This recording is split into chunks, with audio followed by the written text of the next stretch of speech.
Hi everyone, in the front of me I've got HOTWAV Note 12 and let me share with you how to add the photo to contact in this device.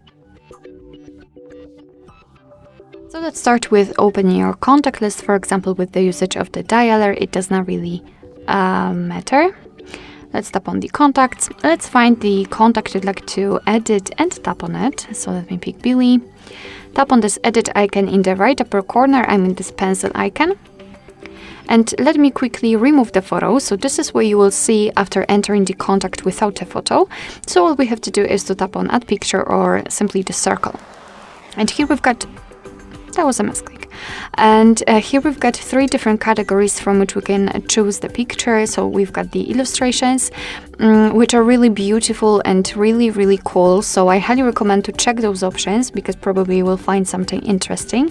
We've got Google Photos, which is basically your kind of your gallery, which is backed up, and the device photos. So we can enter the gallery itself. So the photos which we've got on this device.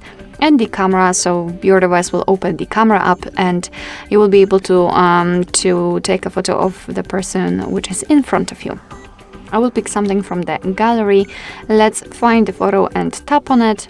And right here in this step, we can either zoom in or out the photo. We can change the position of it.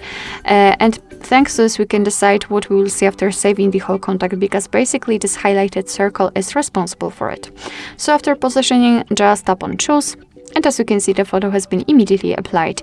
To confirm everything, you have to tap on save in the right upper corner. And as you can see, this is our contact with the photo, with new photo. You will be able to see this photo on the contact list.